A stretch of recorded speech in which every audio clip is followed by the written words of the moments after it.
أشهد أن محمد رسول الله۔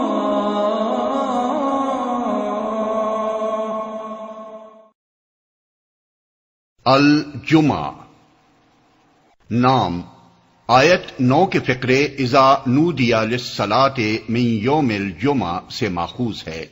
اگرچہ اس سورہ میں نماز جمعہ کے احکام بھی بیان کیے گئے ہیں، لیکن جمعہ بحیثیت مجموعی اس کے مضامین کا عنوان نہیں ہے، بلکہ دوسری سورتوں کے ناموں کی طرح یہ نام بھی علامت ہی کے طور پر ہے۔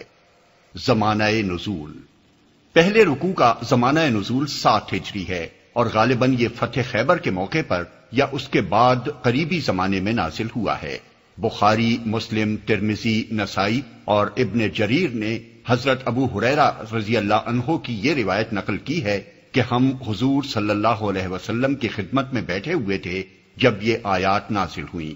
حضرت ابو ہریرہ رضی اللہ عنہ کے متعلق یہ بات تاریخ سے ثابت ہے کہ وہ صلح حدیبیہ کے بعد اور فتح خیبر سے پہلے ایمان لائے تھے، اور خیبر کی فتح ابن ہشام کے بقول محرم اور ابن سعد کے بقول جمادی الاولی 7 ہجری میں ہوئی ہے۔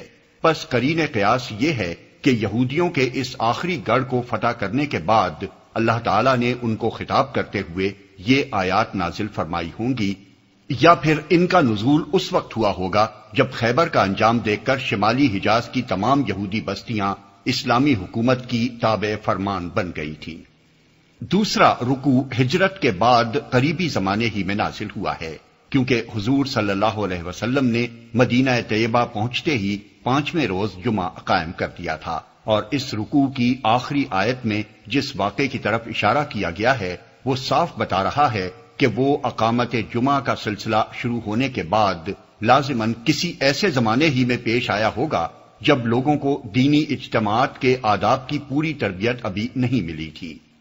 موضوع اور مضامین، جیسا کہ اوپر ہم بیان کر چکے ہیں، اس سورہ کے 2 رکوع 2 الگ زبانوں میں نازل ہوئے ہیں، اسی لیے دونوں کے موضوع الگ ہیں اور مخاطب بھی الگ، اگرچہ ان کے درمیان ایک نوع کی مناسبت ہے جس کی بنا پر انہیں ایک سورہ میں جمع کیا گیا ہے، لیکن مناسبت سمجھنے سے پہلے ہمیں دونوں کے موضوعات کو الگ الگ سمجھ لینا چاہیے۔ پہلا رکوع اس وقت نازل ہوا جب یہودیوں کی وہ تمام کوششیں ناکام ہو چکی تھیں جو اسلام کی دعوت کا راستہ روکنے کے لیے پچھلے 6 سال کے دوران میں انہوں نے کی تھیں۔ پہلے مدینہ میں ان کے 3 طاقتور قبیلے رسول اللہ صلی اللہ علیہ وسلم کو نیچا دکھانے کے لیے ایڑی چوٹی تک کا زور لگاتے رہے، اور نتیجہ یہ دیکھا کہ ایک قبیلہ پوری طرح تباہ ہو گیا اور 2 قبیلوں کو جلا وطن ہونا پڑا۔ پھر وہ سازشیں کر کے عرب کے بہت سے قبائل کو مدینے پر چڑھا لائے، مگر غزوہ احزاب میں ان سب نے منہ کی کھائی۔ اس کے بعد ان کا سب سے بڑا گڑھ خیبر رہ گیا تھا، جہاں مدینے سے نکلے ہوئے یہودیوں کی بھی بڑی تعداد جمع ہو گئی تھی۔ ان آیات کے نزول کے وقت وہ بھی بغیر کسی غیر معمولی زحمت کے فتح ہو گیا، اور یہودیوں نے خود درخواست کر کے وہاں مسلمانوں کے کاشتکاروں کی حیثیت سے رہنا قبول کر لیا۔ اس آخری شکست کے بعد عرب میں یہودی طاقت کا بالکل خاتمہ ہو گیا۔ وادی القرا، فدق، تیما، تبوک سب ایک ایک کر کے ہتھیار ڈالتے چلے گئے، یہاں تک کہ عرب کے تمام یہودی اسی اسلام کی رعایا بن کر رہ گئے جس کے وجود کو برداشت کرنا تو درکنار، جس کا نام تک سننا انہیں گوارا نہ تھا۔ یہ موقع تھا جب اللہ تعالیٰ نے اس سورہ میں ایک مرتبہ پھر ان کو خطاب فرمایا، اور غالباً یہ آخری خطاب تھا جو قرآن مجید میں ان سے کیا گیا۔ اس میں انہیں مخاطب کر کے 3 باتیں فرمائی گئی ہیں۔ ایک، تم نے اس رسول کو اس لیے ماننے سے انکار کیا کہ یہ اس قوم میں مبعوث ہوا تھا جسے تم حقارت کے ساتھ امی کہتے ہو۔ تمہارا زعم باطل یہ تھا کہ رسول لازماً تمہاری اپنی قوم ہی کا ہونا چاہیے۔ تم یہ فیصلہ کیے بیٹھے تھے کہ تمہاری قوم سے باہر کا جو شخص رسالت کا دعویٰ کرے وہ ضرور جھوٹا ہے، کیونکہ یہ منصب تمہاری نسل کے لیے مختص ہو چکا ہے، اور امیوں میں کبھی کوئی رسول نہیں آ سکتا۔ لیکن اللہ نے انہی امیوں میں سے ایک رسول اٹھایا ہے جو تمہاری آنکھوں کے سامنے اس کی کتاب سنا رہا ہے، نفوس کا تزکیہ کر رہا ہے، اور ان لوگوں کو ہدایت دے رہا ہے جن کی گمراہی کا حال تم خود جانتے ہو۔ یہ اللہ کا فضل ہے جسے چاہے دے، اس کے فضل پر تمہارا اجارہ نہیں ہے کہ جسے تم دلوانا چاہو اسی کو وہ دے، اور جسے تم محروم رکھنا چاہو اسے وہ محروم رکھے۔ 2. تم کو تورات کا حامل بنایا گیا تھا مگر تم نے اس کی ذمہ داری نہ سمجھی نہ ادا کی. تمہارا حال اس گدھے کا سا ہے جس کی پیٹھ پر کتابیں لدی ہوئی ہوں اور اسے کچھ نہیں معلوم کہ وہ کس چیز کا بار اٹھائے ہوئے ہے، بلکہ تمہاری حالت گدھے سے بھی بدتر ہے. وہ تو سمجھ بوجھ نہیں رکھتا مگر تم سمجھ بوجھ رکھتے ہو، اور پھر کتاب اللہ کے حامل ہونے کی ذمہ داری سے فرار ہی نہیں کرتے. دانستہ اللہ کی آیات کو جھٹلانے سے بھی باز نہیں رہتے، اور اس پر تمہارا ظام یہ ہے کہ تم اللہ کے چہیتے ہو اور رسالت کی نعمت ہمیشہ کے لیے تمہارے نام لکھ دی گئی ہے. گویا تمہاری رائے یہ ہے کہ خواہ تم اللہ کے پیغام کا حق ادا کرو یا نہ کرو، بہرحال اللہ اس کا پابند ہے کہ وہ اپنے پیغام کا حامل تمہارے سوا کسی کو نہ بنائے. 3. تم اگر واقعی اللہ کے چہیتے ہوتے اور تمہیں اگر یقین ہوتا کہ اس کے ہاں تمہارے لیے بڑی عزت اور قدر و منزلت کا مقام محفوظ ہے، تو تمہیں موت کا ایسا خوف نہ ہوتا کہ ذلت کی زندگی قبول ہے مگر موت کسی طرح قبول نہیں. یہی موت کا خوف ہی تو ہے جس کی بدولت پچھلے چند سالوں میں تم شکست پر شکست کھاتے چلے گئے ہو. تمہاری یہ حالت آپ ہی اس بات کی دلیل ہے کہ اپنے کرتوتوں سے تم خود واقف ہو، اور تمہارا ضمیر خوب جانتا ہے کہ ان کرتوتوں کے ساتھ مرو گے تو اللہ کے ہاں اس سے زیادہ ذلیل و خوار ہوگے جتنے دنیا میں ہو رہے ہو. یہ ہے پہلے رکوع کا مضمون. اس کے بعد دوسرا رکوع جو کئی سال پہلے نازل ہوا تھا اس سورہ میں لا کر اس لیے شامل کیا گیا ہے کہ اللہ تعالیٰ نے یہودیوں کے سبت کے مقابلے میں مسلمانوں کو جمعہ عطا فرمایا ہے، اور اللہ تعالیٰ مسلمانوں کو متنبع فرمانا چاہتا ہے کہ وہ اپنے جمعہ کے ساتھ وہ معاملہ نہ کریں جو یہودیوں نے سبت کے ساتھ کیا تھا. یہ رکوع اس وقت نازل ہوا تھا جب مدینے میں ایک روز عین نماز جمعہ کے وقت ایک تجارتی قافلہ آیا اور اس کے ڈھول تاشوں کی آواز سن کر 12 آدمیوں کے سوا تمام حاضرین مسجد نبوی سے قافلے کی طرف دوڑ گئے، حالانکہ اس وقت رسول اللہ صلی اللہ علیہ وسلم خطبہ ارشاد فرما رہے تھے. اس پر یہ حکم دیا گیا کہ جمعے کی اذان ہونے کے بعد ہر قسم کی خرید و فروخت اور ہر دوسری مصروفیت حرام ہے.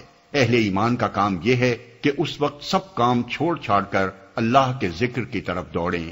البتہ جب نماز ختم ہو جائے تو انہیں حق ہے کہ اپنے کاروبار چلانے کے لیے زمین میں پھیل جائیں.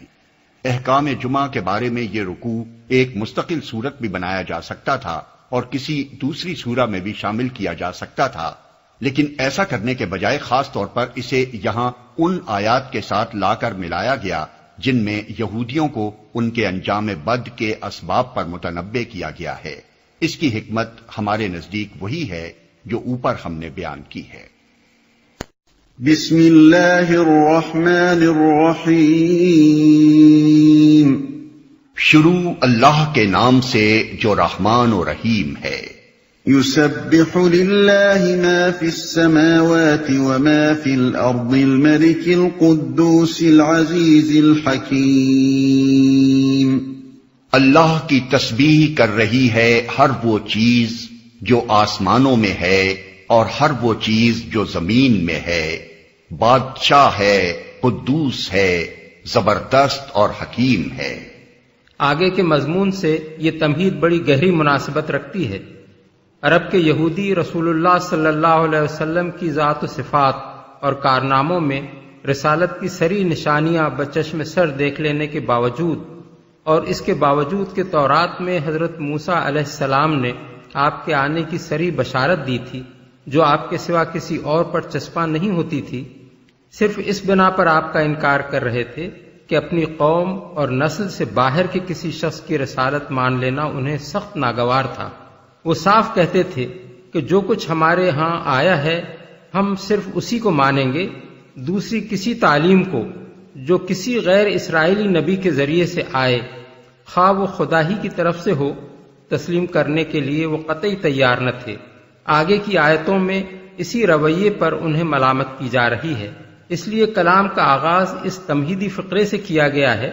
اس میں پہلی بات یہ فرمائی گئی ہے کہ کائنات کی ہر چیز اللہ کی تسبیح کر رہی ہے، یعنی یہ پوری کائنات اس بات پر شاہد ہے کہ اللہ ان تمام نقائص اور کمزوریوں سے پاک ہے جن کی بنا پر یہودیوں نے اپنی نسلی برتری کا تصور قائم کر رکھا ہے.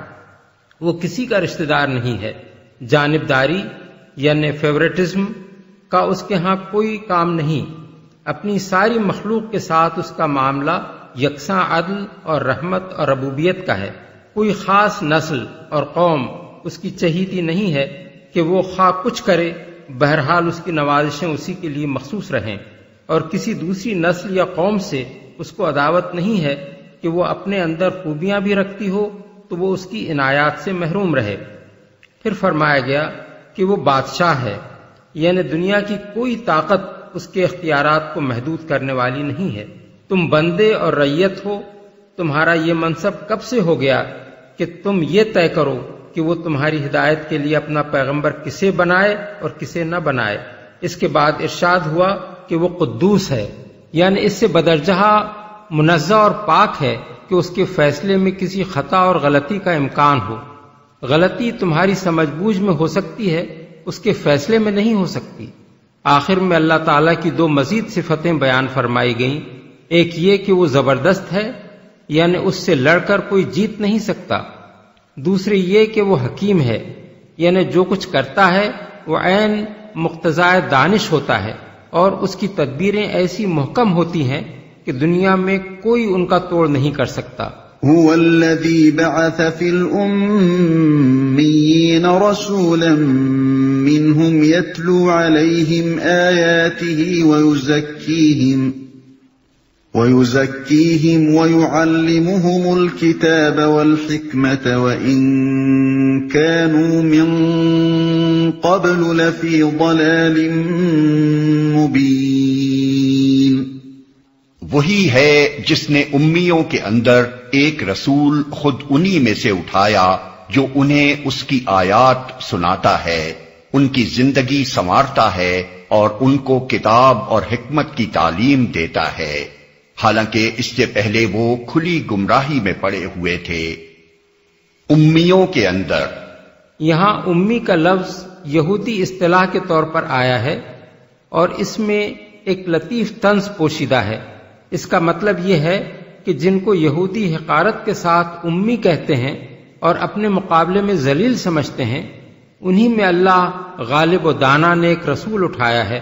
وہ خود نہیں اٹھ کھڑا ہوا ہے، بلکہ اس کا اٹھانے والا وہ ہے جو کائنات کا بادشاہ ہے، زبردست اور حکیم ہے، جس کی قوت سے لڑ کر یہ لوگ اپنا ہی کچھ بگاڑیں گے، اس کا کچھ نہیں بگاڑ سکتے۔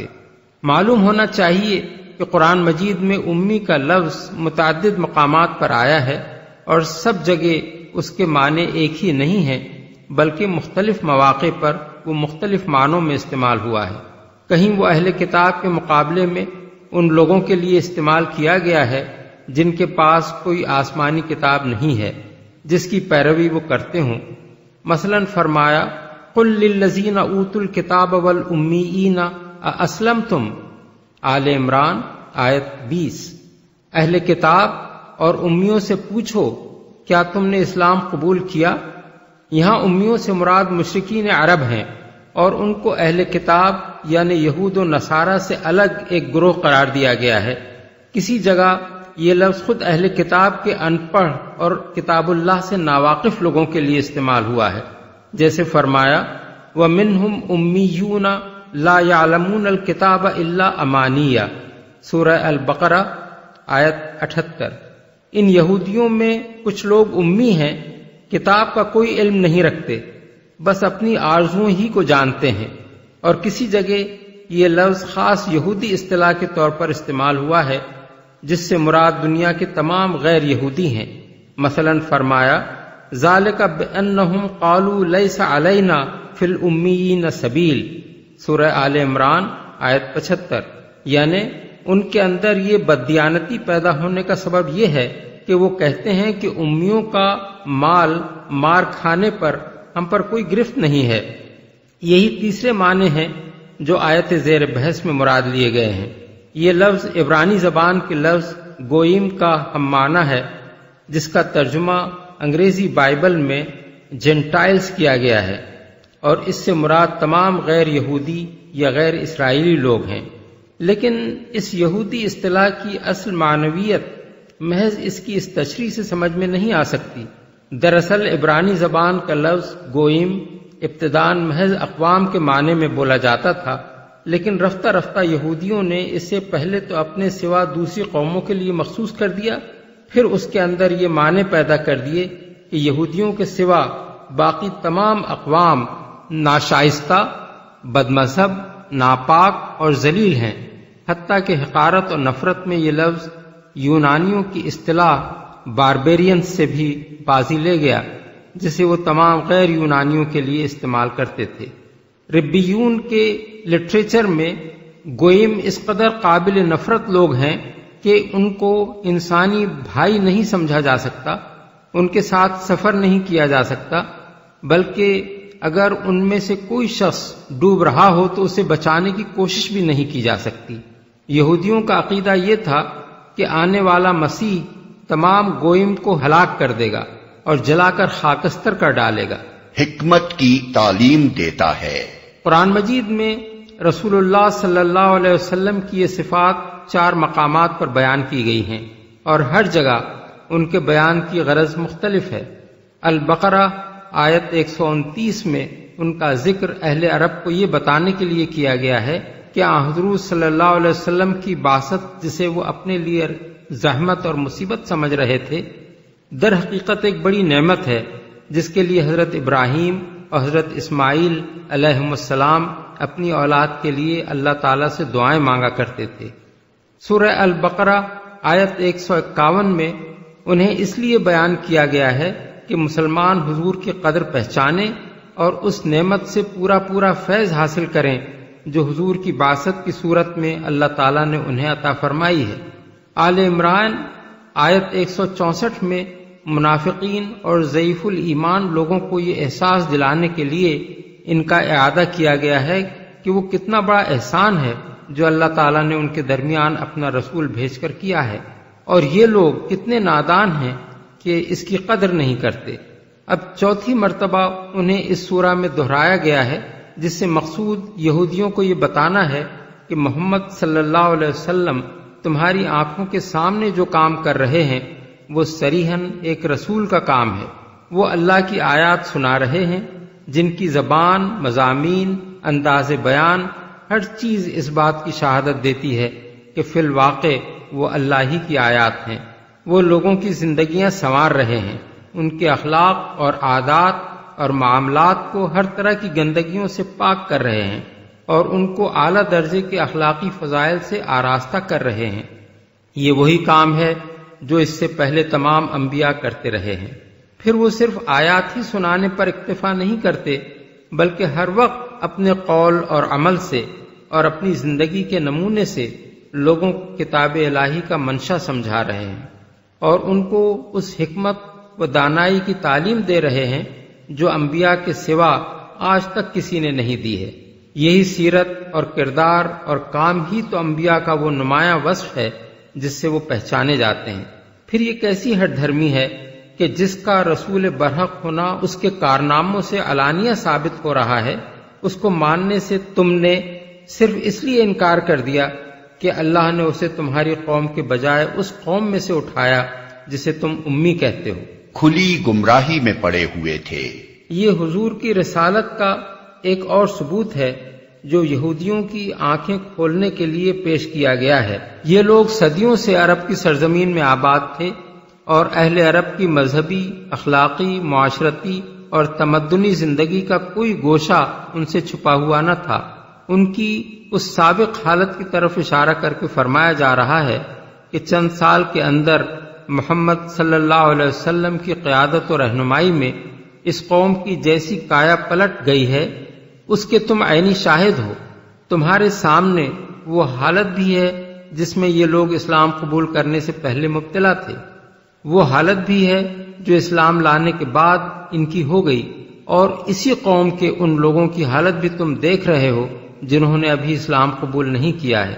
کیا یہ کھلا فرق جسے ایک اندھا بھی دیکھ سکتا ہے تمہیں یہ یقین دلانے کے لیے کافی نہیں ہے کہ یہ ایک نبی کے سوا کسی کا کارنامہ نہیں ہو سکتا، بلکہ اس کے سامنے تو پچھلے انبیاء تک کے کارنامے ماند پڑ گئے ہیں۔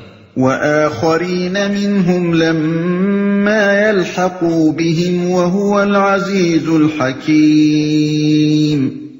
اور اس رسول کی بعثت ان دوسرے لوگوں کے لیے بھی ہے جو ابھی ان سے نہیں ملے ہیں، اللہ زبردست اور حکیم ہے۔ جو ابھی ان سے نہیں ملے ہیں یعنی محمد صلی اللہ علیہ وسلم کی رسالت صرف عرب قوم تک محدود نہیں ہے، بلکہ دنیا بھر کی ان دوسری قوموں اور نسلوں کے لیے بھی ہے جو ابھی آ کر اہل ایمان میں شامل نہیں ہوئی ہیں مگر آگے قیامت تک آنے والی ہیں۔ اصل الفاظ ہیں وآخرین منہم لما یلحقوا بہم، دوسرے لوگ ان میں سے جو ابھی ان سے نہیں ملے ہیں۔ اس میں لفظ منہم ان میں سے کے دو مطلب ہو سکتے ہیں، ایک یہ کہ وہ دوسرے لوگ امیوں میں سے یعنی دنیا کی غیر اسرائیلی قوموں میں سے ہوں گے، دوسرے یہ کہ وہ محمد صلی اللہ علیہ وسلم کو ماننے والے ہوں گے جو ابھی اہل ایمان میں شامل نہیں ہوئے ہیں مگر بعد میں آ کر شامل ہو جائیں گے۔ اس طرح یہ آیت من جملہ ان آیات کے ہے جن میں تصریح کی گئی ہے کہ رسول اللہ صلی اللہ علیہ وسلم کی بعثت تمام نوع انسانی کی طرف ہے اور ابد تک کے لیے ہے۔ قرآن مجید کے دوسرے مقامات جہاں اس مضمون کی صراحت کی گئی ہے حسب ذیل ہیں: الانعام آیت 19، الاعراف آیت 158، الانبیاء آیت 107، الفرقان آیت 1، سبا آیت 28۔ اللہ زبردست اور حکیم ہے، یعنی یہ اسی کی قدرت و حکمت کا کرشمہ ہے کہ ایک ایسی ناتراشیدہ امی قوم میں اس نے ایسا عظیم نبی پیدا کیا جس کی تعلیم و ہدایت اس درجے انقلاب انگیز ہے، اور پھر ایسے عالمگیر ابدی اصولوں کی حامل ہے جن پر تمام نوع انسانی مل کر ایک امت بن سکتی ہے اور ہمیشہ ہمیشہ ان اصولوں سے رہنمائی حاصل کر سکتی ہے۔ کوئی بناوٹی انسان خواہ کتنی ہی کوشش کر لیتا یہ مقام و مرتبہ کبھی حاصل نہیں کر سکتا تھا۔ عرب جیسی پسماندہ قوم تو درکنار، دنیا کی کسی بڑی سے بڑی قوم کا کوئی ذہین سے ذہین آدمی بھی اس پر قادر نہیں ہو سکتا کہ ایک قوم کی اس طرح مکمل طور پر کایا پلٹ دے اور پھر ایسے جامع اصول دنیا کو دے دے جن پر ساری نوع انسانی ایک امت بن کر ایک دین اور ایک تہذیب کا عالمگیر و ہمگیر نظام ابد تک چلانے کے قابل ہو جائے۔ یہ ایک معجزہ ہے جو اللہ کی قدرت سے رونما ہوا ہے، اور اللہ ہی نے اپنی حکمت کی بنا پر جس شخص، جس ملک اور جس قوم کو چاہا ہے اس کے لیے انتخاب کیا ہے۔ اس پر اگر کسی بے وقوف کا دل دکھتا ہے تو دکھتا رہے۔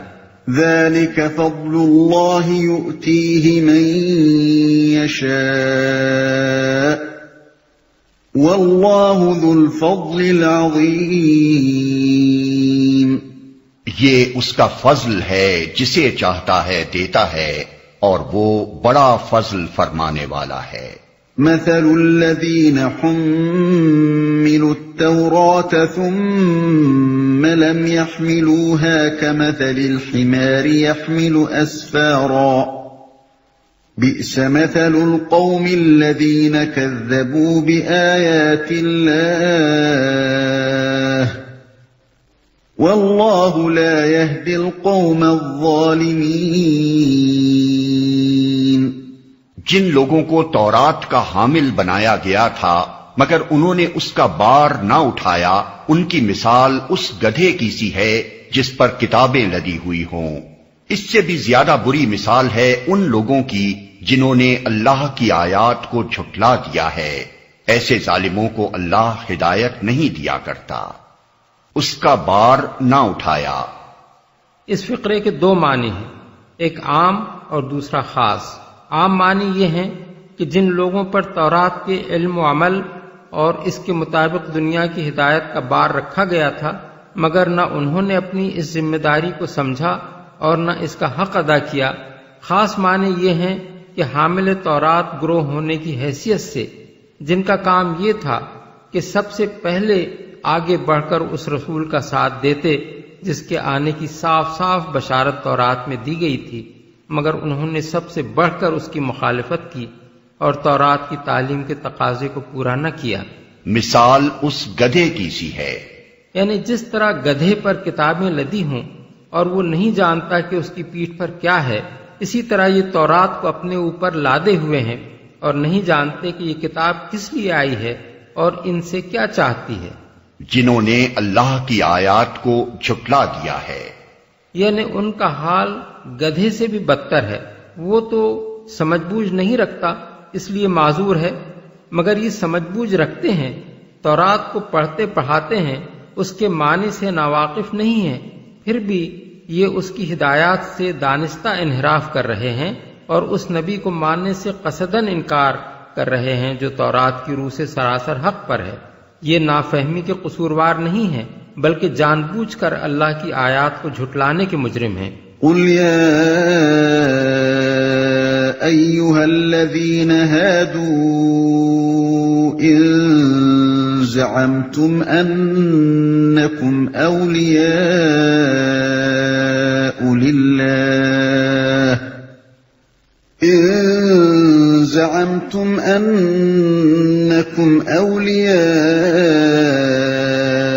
لله من دون الناس فتمنوا الموت إن كنتم صادقين۔ ان سے کہو، اے لوگو جو یہودی بن گئے ہو، اگر تمہیں یہ گھمنڈ ہے کہ باقی سب لوگوں کو چھوڑ کر بس تم ہی اللہ کے چہیتے ہو، تو موت کی تمنا کرو اگر تم اپنے الزام میں سچے ہو۔ جو یہودی بن گئے ہو، یہ نقطہ قابل توجہ ہے۔ اے یہودیوں نہیں کہا ہے، بلکہ اے وہ لوگو جو یہودی بن گئے ہو یا جنہوں نے یہودیت اختیار کر لی ہے فرمایا ہے۔ اس کی وجہ یہ ہے کہ اصل دین جو موسیٰ علیہ السلام اور ان سے پہلے اور بعد کے انبیاء لائے تھے وہ تو اسلام ہی تھا۔ ان انبیاء میں سے کوئی بھی یہودی نہ تھا اور نہ ان کے زمانے میں یہودیت پیدا ہوئی تھی۔ یہ مذہب اس نام کے ساتھ بہت بعد کی پیداوار ہے۔ یہ اس خاندان کی طرف منسوب ہے جو حضرت یعقوب علیہ السلام کے چوتھے بیٹے یہودا کی نسل سے تھا۔ حضرت سلیمان علیہ السلام کے بعد جب سلطنت 2 ٹکڑوں میں تقسیم ہو گئی تو یہ خاندان اس ریاست کا مالک ہوا جو یہودیہ کے نام سے موسوم ہوئی، اور بنی اسرائیل کے دوسرے قبیلوں نے اپنی الگ ریاست قائم کر لی جو سامریہ کے نام سے مشہور ہوئی۔ پھر اسیریا نے نہ صرف یہ کہ سامریہ کو برباد کر دیا بلکہ ان اسرائیلی قبیلوں کا بھی نام و نشان مٹا دیا جو اس ریاست کے بانی تھے۔ اس کے بعد صرف یہودا اور اس کے ساتھ بن یامین کی نسل باقی رہ گئی، جس پر یہودا کی نسل کے غلبے کی وجہ سے یہود ہی کے لفظ کا اطلاق ہونے لگا۔ اس نسل کے اندر کاہنوں اور ربیوں اور احبار نے اپنے اپنے خیالات و نظریات اور رجحانات کے مطابق عقائد اور رسوم اور مذہبی ضوابط کا جو ڈھانچہ 100 برس میں تیار کیا اس کا نام یہودیت ہے۔ یہ ڈھانچہ 4 صدی قبل مسیح سے بننا شروع ہوا اور 5ویں صدی تک بنتا رہا۔ اللہ کے رسولوں کی لائی ہوئی ربانی ہدایت کا بہت تھوڑا ہی عنصر اس میں شامل ہے اور اس کا حلیہ بھی اچھا خاصا بگڑ چکا ہے۔ اسی بنا پر قرآن مجید میں اکثر مقامات پر ان کو الذین ہادو کہہ کر خطاب کیا گیا ہے، یعنی اے وہ لوگو جو یہودی بن کر رہ گئے ہو۔ ان میں سب کے سب اسرائیلی ہی نہ تھے بلکہ وہ غیر اسرائیلی لوگ بھی تھے جنہوں نے یہودیت قبول کر لی تھی۔ قرآن میں جہاں بنی اسرائیل کو خطاب کیا گیا ہے وہاں اے بنی اسرائیل کے الفاظ استعمال ہوئے ہیں، اور جہاں مذہب یہود کے پیرووں کو خطاب کیا گیا ہے وہاں الذین ہادو کے الفاظ استعمال ہوئے ہیں۔ اللہ کے چہیتے ہو۔ قرآن مجید میں متعدد مقامات پر ان کے اس دعوے کی تفصیلات دی گئی ہیں۔ مثلا وہ کہتے ہیں کہ یہودیوں کے سوا کوئی جنت میں داخل نہ ہوگا، سورہ البقرہ آیت 111۔ ہمیں دوزخ کی آگ ہرگز نہ چھوئے گی، اگر ہم کو سزا ملے گی بھی تو بس چند روز، سورہ البقرہ آیت 80، سورہ آل عمران آیت 24۔ ہم اللہ کے بیٹے اور اس کے چہیتے ہیں، المائدہ آیت 18۔ ایسے ہی کچھ دعوے خود یہودیوں کی اپنی کتابوں میں بھی ملتے ہیں۔ کم از کم یہ بات تو ساری دنیا جانتی ہے کہ وہ اپنے آپ کو خدا کی برگزیدہ مخلوق یعنی چوزن پیپل کہتے ہیں۔ اور اس ظام میں مبتلا ہیں کہ خدا کا ان کے ساتھ ایک خاص رشتہ ہے جو کسی دوسرے انسانی گروہ سے نہیں ہے۔ اس ظام میں سچے ہو۔ یہ بات قرآن مجید میں دوسری مرتبہ یہودیوں کو خطاب کر کے کہی گئی ہے۔ پہلے سورہ بقرہ میں فرمایا گیا تھا، ان سے کہو اگر آخرت کا گھر تمام انسانوں کو چھوڑ کر صرف تمہارے ہی لیے اللہ کے ہاں مخصوص ہے تو پھر تم موت کی تمنا کرو اگر تم اپنے اس خیال میں سچے ہو، لیکن یہ ہرگز اس کی تمنا نہ کریں گے اپنے ان کرتوتوں کی وجہ سے جو یہ کر چکے ہیں، اور اللہ ظالموں کو خوب جانتا ہے۔ بلکہ تم تمام انسانوں سے بڑھ کر، حتیٰ کہ مشرکین سے بھی بڑھ کر، ان کو کسی نہ کسی طرح جینے کا حریص پاؤ گے۔ ان میں سے کوئی یہ چاہتا ہے کہ 1000 برس جیے، حالانکہ وہ لمبی عمر پائے تب بھی اسے یہ چیز عذاب سے نہیں بچا سکتی۔ ان کے سارے کرتوت اللہ کی نظر میں ہیں۔ آیات 94 تا 96۔ اب اسی بات کو پھر یہاں دہرایا گیا ہے، لیکن یہ محض تکرار نہیں ہے۔ سورہ بقرہ والی آیات میں یہ بات اس وقت کہی گئی تھی جب یہودیوں سے مسلمانوں کی کوئی جنگ نہ ہوئی تھی، اور اس صورت میں اس کا اعادہ اس وقت کیا گیا ہے جب ان کے ساتھ متعدد مارکے پیش آنے کے بعد عرب میں آخری اور قطعی طور پر ان کا زور توڑ دیا گیا۔ ان مارکوں نے اور ان کے اس انجام نے وہ بات تجربے اور مشاہدے سے ثابت کر دی جو پہلے سورہ بقرہ میں کہی گئی تھی۔ مدینے اور خیبر میں یہودی طاقت بلحاظ تعداد مسلمانوں سے کسی طرح کم نہ تھی، اور بلحاظ وسائل ان سے بہت زیادہ تھی۔ پھر عرب کے مشرکین اور مدینے کے منافقین بھی ان کی پشت پر تھے اور مسلمانوں کو مٹانے پر تلے ہوئے تھے، لیکن جس چیز نے اس نامساوی مقابلے میں مسلمانوں کو غالب اور یہودیوں کو مغلوب کیا وہ یہ تھی کہ مسلمان راہ خدا میں مرنے سے خائف تو درکنار، تہ دل سے اس کے مشتاق تھے اور سر ہتھیلی پر لیے ہوئے میدان جنگ میں اترتے تھے، کیونکہ انہیں اس بات کا یقین تھا کہ وہ خدا کی راہ میں لڑ رہے ہیں، اور وہ اس بات پر بھی کامل یقین رکھتے تھے کہ اس راہ میں شہید ہونے والے کے لیے جنت ہے۔ اس کے برعکس یہودیوں کا حال یہ تھا کہ وہ کسی راہ میں بھی جان دینے کے لیے تیار نہ تھے، نہ خدا کی راہ میں، نہ قوم کی راہ میں، نہ خود اپنی جان اور مال اور عزت کی راہ میں۔ انہیں صرف زندگی درکار تھی، خواہ وہ کیسی ہی زندگی ہو۔ اسی چیز نے ان کو بزدل بنا دیا تھا۔ وَلَا يَتَمَنَّوْنَهُ أَبَدًا بِمَا قَدَّمَتْ أَيْدِيهِمْ وَاللَّهُ عَلِيمٌ بِالظَّالِمِينَ۔ لیکن یہ ہرگز اس کی تمنا نہ کریں گے اپنے کرتوتوں کی وجہ سے جو یہ کر چکے ہیں، اور اللہ ان ظالموں کو خوب جانتا ہے۔ کرتوتوں کی وجہ سے جو یہ کر چکے ہیں۔ بالفاظ دیگر ان کا موت سے یہ فرار بے سبب نہیں ہے۔ وہ زبان سے خواہ کیسے ہی لمبے چوڑے دعوے کریں گے، مگر ان کے ضمیر خوب جانتے ہیں کہ خدا اور اس کے دین کے ساتھ ان کا معاملہ کیا ہے، اور آخرت میں ان حرکتوں کے کیا نتائج نکلنے کی توقع کی جا سکتی ہے جو دنیا میں کر رہے ہیں۔ اسی لیے ان کا نفس خدا کی عدالت کا سامنا کرنے سے جی چراتا ہے۔ قُلْ إِنَّ الْمَوْتَ الَّذِي تَفِرُّونَ مِنْهُ فَإِنَّهُ مُلَاقِيكُمْ ثُمَّ تُرَدُّونَ إِلَى عَالِمِ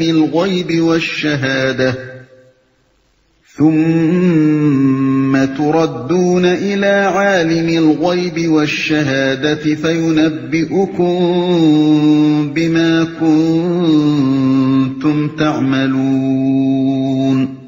ان سے کہو جس موت سے تم بھاگتے ہو وہ تو تمہیں آ کر رہے گی، پھر تم اس کے سامنے پیش کیے جاؤ گے جو پوشیدہ و ظاہر کا جاننے والا ہے، اور وہ تمہیں بتا دے گا کہ تم کیا کچھ کرتے رہے ہو۔ یا ایھا الذین آمنوا اذا نودی للصلاة من یوم الجمعة فاسعوا الى ذکر اللہ وذروا البیع ذلکم خیر لکم ان کنتم كنتم تعلمون۔ اے لوگو جو ایمان لائے ہو، جب پکارا جائے نماز کے لیے جمعے کے دن تو اللہ کے ذکر کی طرف دوڑو اور خرید و فروخت چھوڑ دو، یہ تمہارے لیے زیادہ بہتر ہے اگر تم جانو۔ جمعے کے دن۔ اس فقرے میں 3 باتیں خاص طور پر توجہ طلب ہیں۔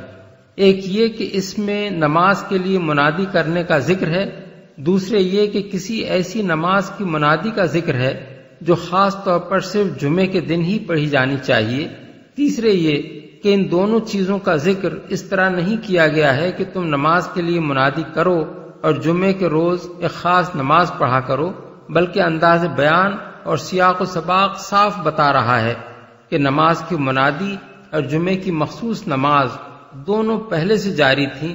البتہ لوگ یہ غلطی کر رہے تھے کہ جمعے کی منادی سن کر نماز کے لیے دوڑنے میں تساہل برتتے تھے اور خرید و فروخت کرنے میں لگے رہتے تھے۔ اس لیے اللہ تعالیٰ نے یہ آیت صرف اس غرض کے لیے نازل فرمائی کہ لوگ اس منادی اور اس خاص نماز کی اہمیت محسوس کریں اور فرض جان کر اس کی طرف دوڑیں۔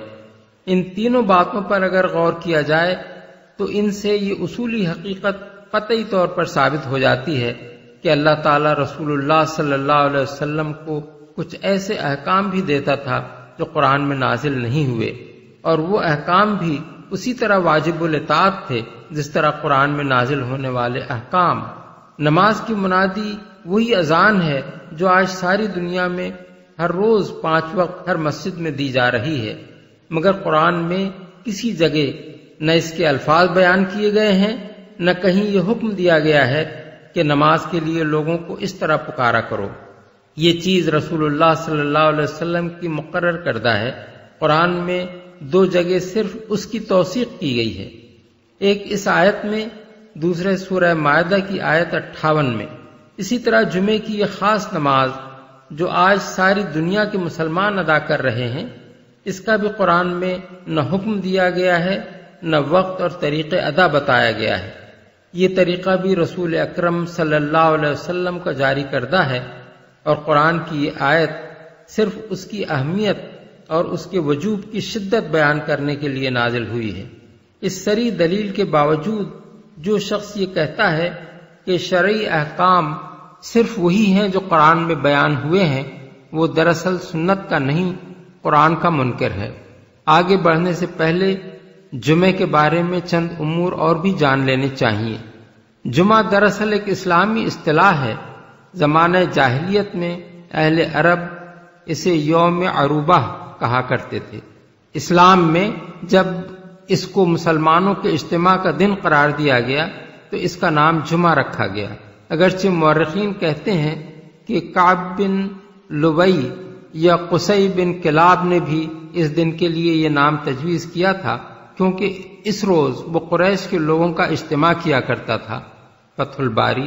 لیکن اس فعل سے قدیم نام تبدیل نہیں ہوا، بلکہ عام اہل عرب اسے عروبہ ہی کہتے تھے۔ نام کی حقیقی تبدیلی اس وقت ہوئی جب اسلام میں اس دن کا یہ نیا نام رکھا گیا۔ اسلام سے پہلے ہفتے کا ایک دن عبادت کے لیے مخصوص کرنے اور اس کو شعار ملت قرار دینے کا طریقہ اہل کتاب میں موجود تھا۔ یہودیوں کے ہاں اس غرض کے لیے سبت یعنی ہفتے کا دن مقرر کیا گیا تھا، کیونکہ اسی دن اللہ تعالیٰ نے بنی اسرائیل کو فرعون کی غلامی سے نجات دی تھی۔ عیسائیوں نے اپنے آپ کو یہودیوں سے ممیز کرنے کے لیے اپنا شعار ملت اتوار کا دن قرار دیا، اگرچہ اس کا کوئی حکم نہ حضرت عیسیٰ نے دیا تھا نہ انجیل میں کہیں اس کا ذکر آیا ہے۔ لیکن عیسائیوں کا عقیدہ یہ ہے کہ صلیب پر جان دینے کے بعد حضرت عیسیٰ اسی روز قبر سے نکل کر آسمان کی طرف گئے تھے۔ اسی بنا پر بعد کے عیسائیوں نے اسے اپنی عبادت کا دن قرار دے لیا۔ پھر سن 321 عیسوی میں رومی سلطنت نے ایک حکم کے ذریعے سے اس کو عام تعطیل کا دن مقرر کر دیا۔ اسلام نے ان دونوں ملتوں سے اپنی ملت کو ممیز کرنے کے لیے یہ دونوں دن چھوڑ کر جمعے کو اجتماعی عبادت کے لیے اختیار کیا۔ حضرت عبداللہ بن عباس اور حضرت ابو مسعود انصاری کی روایات سے معلوم ہوتا ہے کہ جمعے کی فرضیت کا حکم نبی صلی اللہ علیہ وسلم پر ہجرت سے کچھ مدت پہلے مکہ معظمہ ہی میں نازل ہو چکا تھا، لیکن اس وقت آپ اس پر عمل نہیں کر سکتے تھے کیونکہ مکے میں کوئی اجتماعی عبادت ادا کرنا ممکن نہ تھا۔ اس لیے آپ نے ان لوگوں کو جو آپ سے پہلے ہجرت کر کے مدینہ منورہ پہنچ چکے تھے یہ حکم لکھ بھیجا کہ وہاں جمعہ قائم کریں۔ چنانچہ ابتدائی مہاجرین کے سردار حضرت مصعب بن عمیر نے 12 آدمیوں کے ساتھ مدینے میں پہلا جمعہ پڑھا۔ طبرانی، دارقطنی۔ حضرت کعب بن مالک اور ابن سیرین کی روایت یہ ہے کہ اس سے پہلے مدینے کے انصار نے بطور خود قبل اس کے کہ حضور کا حکم ان کو پہنچا ہوتا آپس میں یہ طے کیا تھا کہ ہفتے میں ایک دن مل کر اجتماعی عبادت کریں گے۔ اس غرض کے لیے انہوں نے یہودیوں کے سبت اور عیسائیوں کے اتوار کو چھوڑ کر جمعے کا دن انتخاب کیا اور پہلا جمعہ حضرت اسعد بن زرارہ نے بنی بیاضہ کے علاقے میں پڑھا جس میں 40 آدمی شریک ہوئے۔ بروایت مسند احمد، ابو داؤد، ابن ماجہ، ابن حبان، عبد بن حمید، عبد الرزاق، بہقی۔ اس سے معلوم ہوتا ہے کہ اسلامی ذوق خود اس وقت یہ مطالبہ کر رہا تھا کہ ایسا ایک دن ہونا چاہیے جس میں زیادہ سے زیادہ مسلمان جمع ہو کر اجتماعی عبادت کریں، اور یہ بھی اسلامی ذوق ہی کا تقاضا تھا کہ وہ دن ہفتے اور اتوار سے الگ ہو تاکہ مسلمانوں کا شعار ملت یہود و نصارہ کے شعار ملت سے الگ رہے۔ یہ صحابہ کرام کی اسلامی ذہنیت کا ایک عجیب کرشمہ ہے کہ بسا اوقات ایک حکم آنے سے پہلے ہی ان کا ذوق کہہ دیتا تھا کہ اسلام کی روح فلاں چیز کا تقاضا کر رہی ہے۔ رسول اللہ صلی اللہ علیہ وسلم نے ہجرت کے بعد جو اولین کام کیے ان میں سے ایک جمعے کی اقامت بھی تھی۔ مکہ معظمہ سے ہجرت کر کے آپ پیر کے روز قباء پہنچے، 4 دن وہاں قیام فرمایا، 5ویں روز جمعے کے دن وہاں سے مدینے کی طرف روانہ ہوئے۔ راستے میں بنی سالم بن عوف کے مقام پر تھے کہ نماز جمعہ کا وقت آ گیا۔ اسی جگہ آپ نے پہلا جمعہ ادا فرمایا۔ بروایت ابن ہشام۔ اس نماز کے لیے رسول اللہ صلی اللہ علیہ وسلم نے زوال کے بعد کا وقت مقرر فرمایا تھا، یعنی وہی وقت جو ظہر کی نماز کا وقت ہے۔ ہجرت سے پہلے حضرت مصعب بن عمیر کو جو تحریری حکم آپ نے بھیجا تھا اس میں آپ کا ارشاد یہ تھا فَإِذَا مَالَ النَّهَارُ عَنْ شَطْرِهِ عِنْدَ الزَّوَالِ مِنْ يَوْمِ الْجُمْعَةِ فَاتَّقْرِبُوا إِلَى اللَّهِ تَعَالَى بِرَكْعَتَيْنِ۔ بروایت دارقطنی۔ یعنی جب جمعے کے روز دن نصف النہار سے ڈھل جائے تو 2 رکعت نماز کے ذریعے سے اللہ کے حضور تقرب حاصل کرو۔ یہی حکم ہجرت کے بعد آپ نے قولاً بھی دیا اور عملاً بھی۔ اسی وقت پر آپ جمعے کی نماز پڑھاتے رہے۔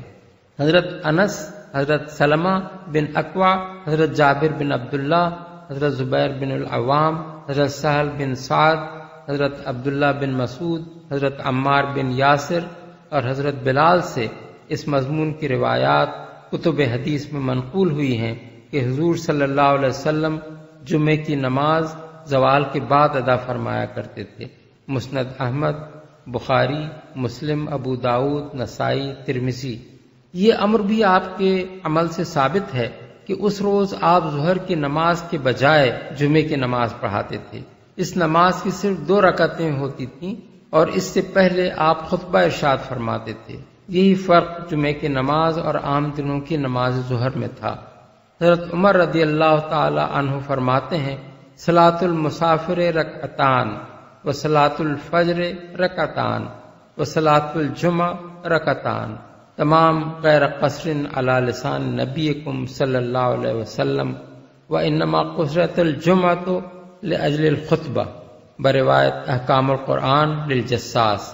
یعنی تمہارے نبی صلی اللہ علیہ وسلم کی زبان مبارک سے نکلے ہوئے حکم کی روح سے مسافر کی نماز 2 رکعت ہے، فجر کی نماز 2 رکعت ہے اور جمعے کی نماز 2 رکعت ہے۔ یہ پوری نماز ہے، قصر نہیں ہے، اور جمعے کو خطبے کی خاطر ہی مختصر کیا گیا ہے۔ جس اذان کا یہاں ذکر ہے اس سے مراد وہ اذان ہے جو خطبے سے پہلے دی جاتی ہے، نہ کہ وہ اذان جو خطبہ سے کافی دیر پہلے لوگوں کو یہ اطلاع دینے کے لیے دی جاتی ہے کہ جمعے کا وقت شروع ہو چکا ہے۔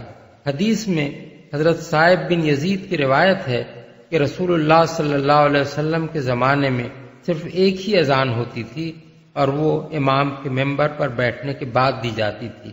حضرت ابو بکر اور حضرت عمر کے زمانے میں بھی یہی عمل ہوتا رہا۔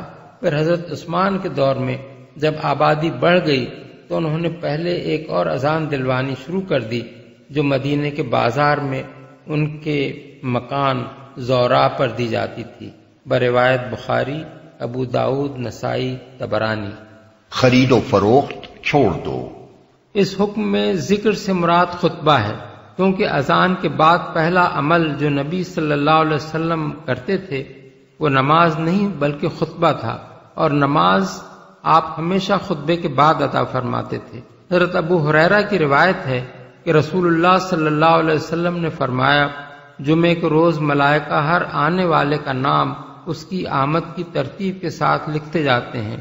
پھر اذا خرج الامام حضرت الملائکۃ یستمعون الذکر، جب امام خطبہ دینے کے لیے نکلتا ہے تو وہ نام لکھنے بند کر دیتے ہیں اور ذکر یعنی خطبہ سننے میں لگ جاتے ہیں۔ بروایت مسند احمد، بخاری، مسلم، ابو داؤد، ترمذی، نسائی۔ اس حدیث سے بھی معلوم ہوا کہ ذکر سے مراد خطبہ ہے۔ خود قرآن کا بیان بھی اسی کی طرف اشارہ کر رہا ہے۔ پہلے فرمایا فسعوا الی ذکر اللہ، خدا کے ذکر کی طرف دوڑو۔ پھر آگے چل کر فرمایا فاذا قضیت الصلاۃ فانتشروا فی الارض، جب نماز پوری ہو جائے تو زمین میں پھیل جاؤ۔ اس سے معلوم ہوا کہ جمعے کے روز عمل کی ترتیب یہ ہے کہ پہلے ذکر اللہ پھر نماز۔ مفسرین کا بھی اس پر اتفاق ہے کہ ذکر سے مراد یا تو خطبہ ہے یا پھر خطبہ اور نماز دونوں۔ خطبے کے لیے ذکر اللہ کا لفظ استعمال کرنا خود یہ معنی رکھتا ہے کہ اس میں وہ مضامین ہونے چاہیے جو اللہ کی یاد سے مناسبت رکھتے ہوں، مثلا اللہ کی حمد و ثنا، اس کے رسول صلی اللہ علیہ وسلم پر درود و صلات، اور اس کے احکام اور اس کی شریعت کے مطابق عمل کی تعلیم و تلقین، اس سے ڈرنے والے نیک بندوں کی تعریف وغیرہ۔ اسی بنا پر زمخشری نے کشاف میں لکھا ہے کہ خطبے میں ظالم حکمرانوں کی مدح و ثنا یا ان کا نام لینا اور ان کے لیے دعا کرنا ذکر اللہ سے کوئی دور کی مناسبت بھی نہیں رکھتا، بلکہ یہ تو ذکر الشیطان ہے۔ اللہ کے ذکر کی طرف دوڑو کا مطلب یہ نہیں ہے کہ بھاگتے ہوئے آؤ، بلکہ اس کا مطلب یہ ہے کہ جلدی سے جلدی وہاں پہنچنے کی کوشش کرو۔ اردو زبان میں بھی ہم دوڑ دھوپ کرنا، بھاگ دوڑ کرنا سرگرم کوشش کے معنی میں بولتے ہیں، نہ کہ بھاگنے کے معنی میں۔ اسی طرح عربی میں بھی سعی کے معنی بھاگنے ہی کے نہیں ہیں۔ قرآن میں اکثر مقامات پر سعی کا لفظ کوشش اور جد و جہد کے معنی میں استعمال ہوا ہے۔ مثلا لیس للانسان الا ما سعى ومن اراد الاخرۃ وسعى لها سعيها فلما بلغ معه السعي واذا تولى سعى في الارض ليفسد فيها۔ مفسرین نے بھی بالاتفاق اس کو اہتمام کے معنی میں لیا ہے۔ ان کے نزدیک سعی یہ ہے کہ آدمی اذان کی آواز سن کر فوراً مسجد پہنچنے کی فکر میں لگ جائے، اور معاملہ صرف اتنا ہی نہیں ہے، حدیث میں بھاگ کر نماز کے لیے آنے کی صاف صاف ممانعت وارد ہوئی ہے۔ حضرت ابو ہریرہ کی روایت ہے کہ رسول اللہ صلی اللہ علیہ وسلم نے فرمایا، جب نماز کھڑی ہو تو اس کی طرف سکون و وقار کے ساتھ چل کر آؤ، بھاگتے ہوئے نہ آؤ۔ پھر جتنی نماز بھی مل جائے اس میں شامل ہو جاؤ، اور جتنی چھوٹ جائے اسے بعد میں پورا کر لو۔ صحیح ستہ۔ حضرت ابو قتادہ انصاری فرماتے ہیں، ایک مرتبہ ہم حضور کے پیچھے نماز پڑھ رہے تھے کہ یکایک لوگوں کے بھاگ بھاگ کر چلنے کی آواز آئی۔ نماز ختم کرنے کے بعد حضور نے ان لوگوں سے پوچھا، یہ کیسی آواز تھی؟ ان لوگوں نے عرض کیا، ہم نماز میں شامل ہونے کے لیے بھاگ کر آ رہے تھے۔ فرمایا، ایسا نہ کیا کرو، نماز کے لیے جب بھی آؤ پورے سکون کے ساتھ آؤ، جتنی مل جائے اس کو امام کے ساتھ پڑھ لو، جتنی چھوٹ جائے وہ بعد میں پوری کر لو۔ بروایت بخاری و مسلم۔ خرید و فروخت چھوڑ دو کا مطلب صرف خرید و فروخت ہی چھوڑنا نہیں ہے، بلکہ نماز کے لیے جانے کی فکر اور اہتمام کے سوا ہر دوسری مصروفیت چھوڑ دینا ہے۔ بیع کا ذکر خاص طور پر صرف اس لیے کیا گیا ہے کہ جمعے کے روز تجارت خوب چمکتی تھی، آس پاس کی بستیوں کے لوگ سمٹ کر ایک جگہ جمع ہو جاتے تھے، تاجر بھی اپنا مال لے لے کر وہاں پہنچ جاتے تھے، لوگ بھی اپنی ضرورت کی چیزیں خریدنے میں لگ جاتے تھے۔ لیکن ممانعت کا حکم صرف بیع تک محدود نہیں ہے، بلکہ دوسرے تمام مشاغل بھی اس کے تحت آ جاتے ہیں، اور چونکہ اللہ تعالیٰ نے صاف صاف ان سے منع فرمایا ہے، اس لیے فقہاء اسلام کا اس بات پر اتفاق ہے کہ جمعے کی اذان کے بعد بیع اور ہر قسم کا کاروبار حرام ہے۔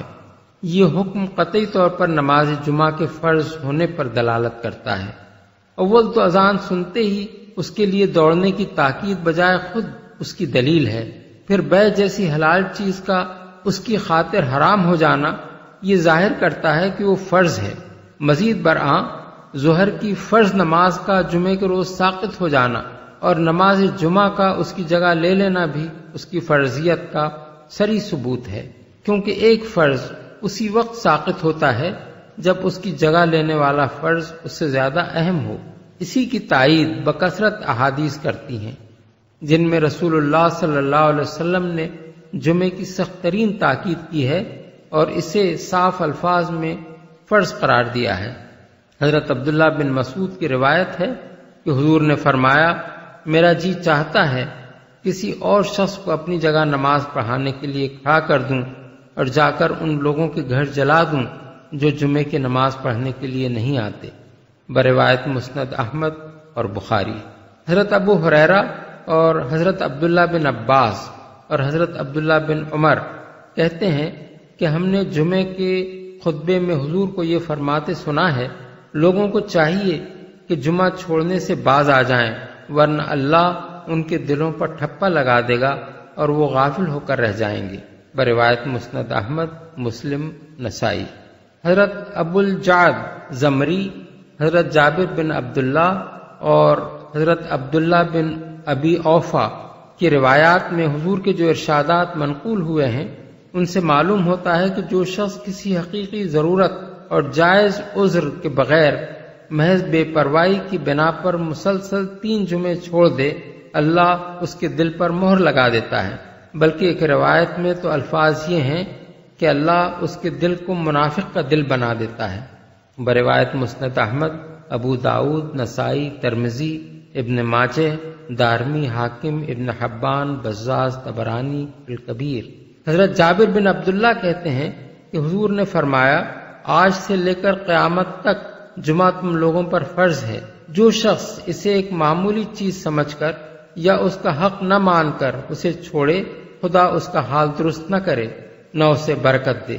خوب سن رکھو، اس کی نماز نماز نہیں، اس کی زکوٰۃ نہیں، اس کا حج نہیں، اس کا روزہ روزہ نہیں، اور اس کی کوئی نیکی نہیں، جب تک کہ وہ توبہ نہ کرے، اور پھر جو توبہ کر لے اللہ اسے معاف فرمانے والا ہے۔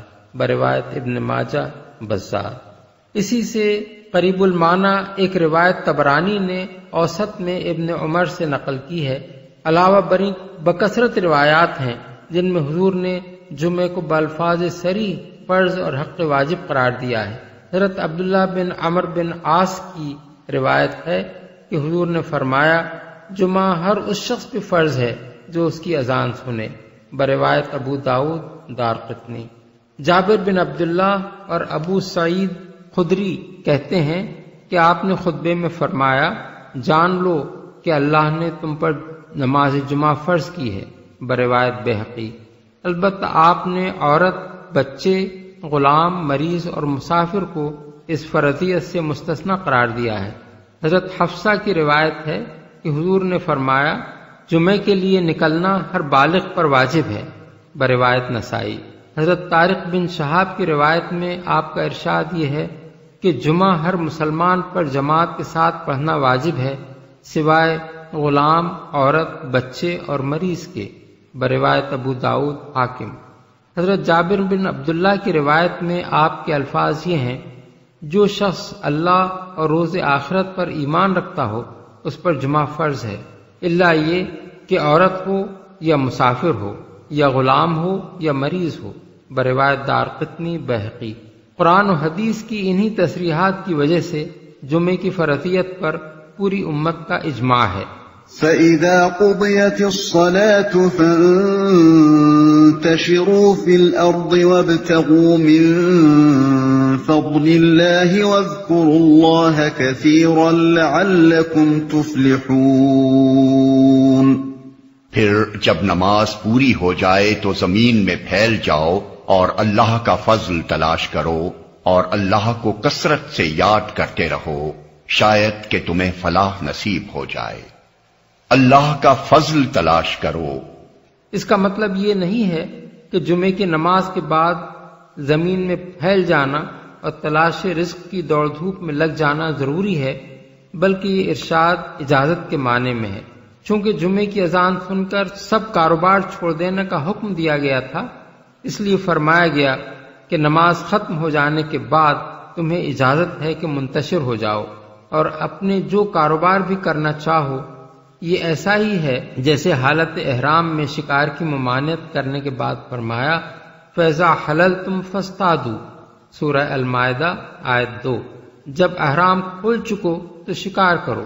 اس کا مطلب یہ نہیں ہے کہ احرام کھولنے کے بعد ضرور شکار کرو، بلکہ اس سے مراد یہ ہے کہ اس کے بعد شکار پر کوئی پابندی باقی نہیں رہتی، چاہو تو شکار کر سکتے ہو۔ یا مثلا سورہ نساء میں ایک سے زائد نکاح کی اجازت فَانْكِحُوا مَا طَابَ لَكُمْ کے الفاظ میں دی گئی ہے۔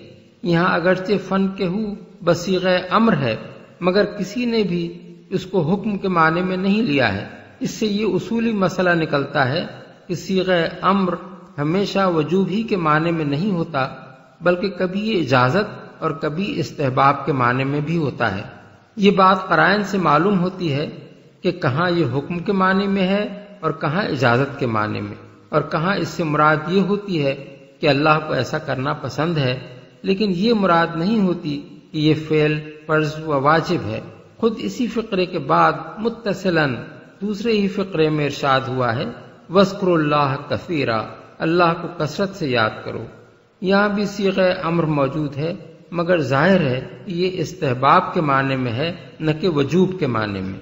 اس مقام پر یہ بات بھی قابل ذکر ہے کہ اگرچہ قرآن میں یہودیوں کے سبت اور عیسائیوں کے اتوار کی طرح جمعے کو عام تعطیل کا دن قرار نہیں دیا گیا ہے، لیکن اس امر سے کوئی شخص بھی انکار نہیں کر سکتا کہ جمعہ ٹھیک اسی طرح مسلمانوں کا شعار ملت ہے جس طرح ہفتہ اور اتوار یہودیوں اور عیسائیوں کے شعار ملت ہیں۔ اگر ہفتے میں کوئی ایک دن عام تعطیل کے لیے مقرر کرنا ایک تمدنی ضرورت ہو تو جس طرح یہودی اس کے لیے فطری طور پر ہفتے کو اور عیسائی اتوار کو منتخب کرتے ہیں، اسی طرح مسلمان اگر اس کی فطرت میں کچھ اسلامی حص موجود ہو لازماً اس غرض کے لیے جمعے ہی کو منتخب کرے گا۔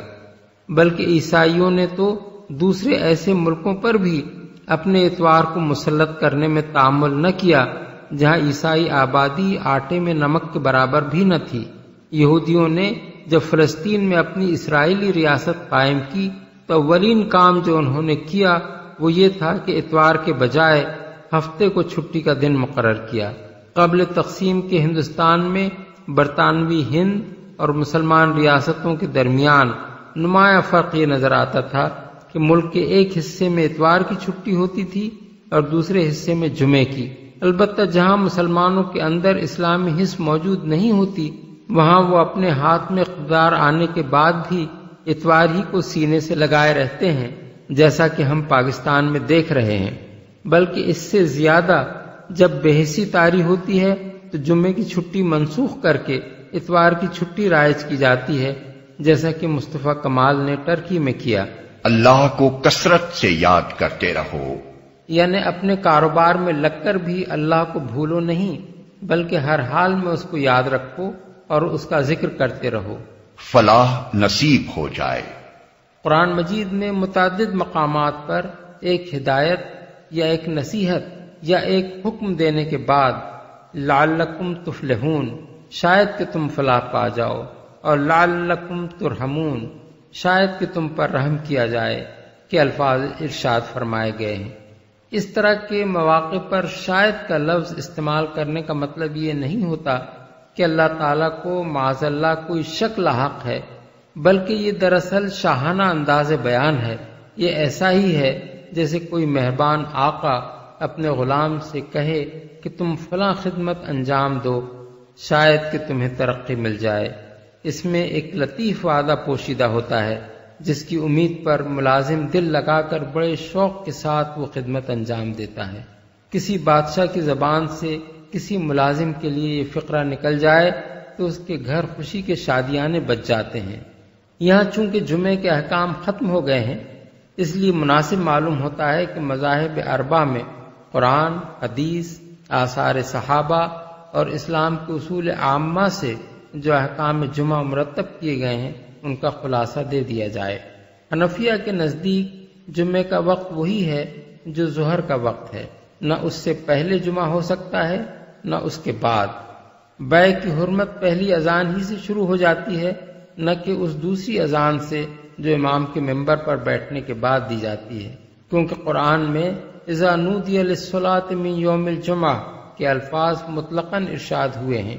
اس لیے زوال کے بعد جب جمعے کا وقت شروع ہو جائے اس وقت جو اذان بھی نماز جمعہ کے لیے دی جائے لوگوں کو اسے سن کر خرید و فروخت چھوڑ دینی چاہیے۔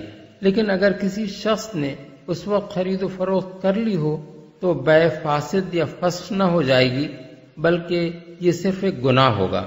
جمعہ ہر بستی میں نہیں بلکہ صرف مصر جامع میں ہو سکتا ہے، اور مصر جامع کی معتبر تعریف یہ ہے کہ وہ شہر جس میں بازار ہو، قیام امن کا انتظام موجود ہو اور آبادی اتنی ہو کہ اگر اس کی بڑی سے بڑی مسجد میں بھی نماز جمعہ کے مکلف سب لوگ جمع ہو جائیں تو اس میں سما نہ سکیں۔ جو لوگ شہر سے باہر رہتے ہوں ان پر جمعہ اس صورت میں شہر آ کر پڑھنا فرض ہے جبکہ ان تک اذان کی آواز پہنچتی ہو، یا وہ زیادہ سے زیادہ شہر سے 6 میل کے فاصلے پر ہوں۔ نماز کے لیے ضروری نہیں کہ وہ مسجد ہی میں ہو، وہ کھلے میدان میں بھی ہو سکتی ہے، اور ایسے میدان میں بھی ہو سکتی ہے جو شہر کے باہر ہو مگر اس کا ایک حصہ شمار ہوتا ہو۔ نماز جمعہ صرف اس جگہ ہو سکتی ہے جہاں ہر شخص کے لیے شریک ہونے کا اذن عام ہو۔ کسی بند جگہ جہاں ہر ایک کو آنے کی اجازت نہ ہو، خواہ کتنے ہی لوگ جمع ہو جائیں، جمعہ صحیح نہیں ہو سکتا۔ صحت جمعہ کے لیے ضروری ہے کہ جماعت میں کم از کم بقول امام ابو حنیفہ امام کے سوا 3 آدمی، یا بقول ابو یوسف و محمد امام سمیت 2 آدمی ایسے موجود ہوں جن پر جمعہ فرض ہے۔ جن عذرات کی بنا پر ایک شخص سے جمعہ ساقط ہو جاتا ہے وہ یہ ہیں: آدمی حالت سفر میں ہو، یا ایسا بیمار ہو کہ چل کر نہ آ سکتا ہو، یا دونوں ٹانگوں سے معذور ہو، یا اندھا ہو۔ مگر امام ابو یوسف اور امام محمد کے نزدیک اندھے پر سے صرف اس وقت جمعے کی فرضیت ساقط ہوتی ہے جبکہ وہ کوئی ایسا آدمی نہ پاتا ہو جو اسے چلا کر لے جائے، یا کسی ظالم سے اس کو جان اور آبرو کا یا ناقابل برداشت مالی نقصان کا خطرہ ہو، یا سخت بارش اور کیچڑ پانی ہو، یا آدمی قید کی حالت میں ہو۔ قیدیوں اور معذوروں کے لیے یہ بات مکروہ ہے کہ وہ جمعے کے روز ظہر کی نماز جماعت کے ساتھ پڑھیں۔ جن لوگوں کا جمعہ چھوٹ گیا ہو ان کے لیے بھی ظہر کی نماز جماعت سے پڑھنا مکروہ ہے۔ خطبہ صحت جمعہ کی شرائط میں سے ایک شرط ہے، کیونکہ نبی صلی اللہ علیہ وسلم نے کبھی جمعے کی نماز خطبے کے بغیر نہیں پڑھی ہے، اور وہ لازماً نماز سے پہلے ہونا چاہیے، اور 2 خطبے ہونے چاہیے۔ خطبے کے لیے جب امام ممبر کی طرف جائے اس وقت سے اختتام خطبہ تک ہر قسم کی بات چیت ممنوع ہے، اور نماز بھی اس وقت نہیں پڑھنی چاہیے خواہ امام کی آواز اس مقام تک پہنچتی ہو یا نہ پہنچتی ہو جہاں کوئی شخص بیٹھا ہو۔ ہدایہ فتح القدیر، احکام القرآن للجساس، الفقہ علی المذاہب الاربع، عمدۃ القاری۔ شافعیہ کے نزدیک جمعے کا وقت وہی ہے جو ظہر کا ہے۔ بیع کی حرمت اور سعی کا وجوب اس وقت سے شروع ہوتا ہے جب دوسری اذان ہو، یعنی وہ اذان جو امام کے منبر پر بیٹھنے کے بعد دی جاتی ہے۔ تاہم اگر کوئی شخص اس وقت بیع کرے تو وہ فسخ نہیں ہوتی۔ جمعہ ہر اس بستی میں ہو سکتا ہے جس کے مستقل باشندوں میں 40 ایسے آدمی موجود ہوں جن پر نماز جمعہ فرض ہے۔ بستی سے باہر کے ان لوگوں پر جمعے کے لیے حاضر ہونا لازم ہے جن تک اذان کی آواز پہنچ سکتی ہو۔ جمعہ لازماً بستی کے حدود میں ہونا چاہیے، مگر یہ ضروری نہیں کہ وہ مسجد ہی میں پڑھا جائے۔ جو لوگ صحرا میں خیموں کے اندر رہتے ہوں ان پر جمعہ واجب نہیں ہے۔ صحت جمعہ کے لیے ضروری ہے کہ جماعت میں امام سمیت کم از کم 40 ایسے آدمی شریک ہوں جن پہ جمعہ فرض ہے۔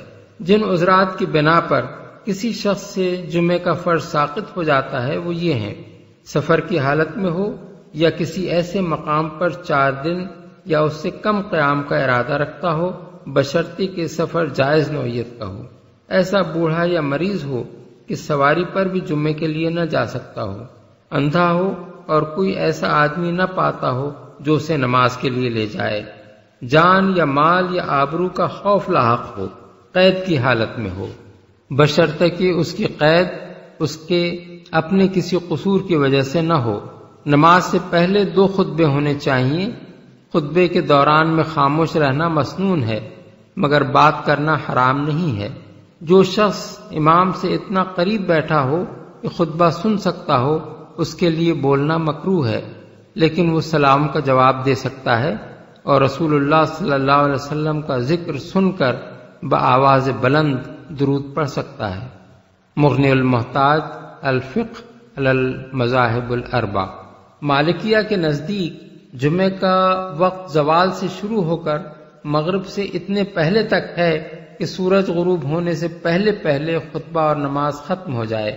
بیع کی حرمت اور سعی کا وجوب دوسری اذان سے شروع ہوتا ہے۔ اس کے بعد اگر بیع واقع ہو تو وہ فاسد ہے اور فسخ ہوگی۔ جمعہ صرف ان بستیوں میں ہو سکتا ہے جن کے باشندے وہاں مستقل طور پر گھر بنا کر رہتے ہوں اور جاڑے گرمی میں منتقل نہ ہوتے ہوں اور ان کی ضروریات اسی بستی میں فراہم ہوتی ہوں اور اپنی تعداد کی بنا پر وہ اپنی حفاظت کر سکتے ہوں۔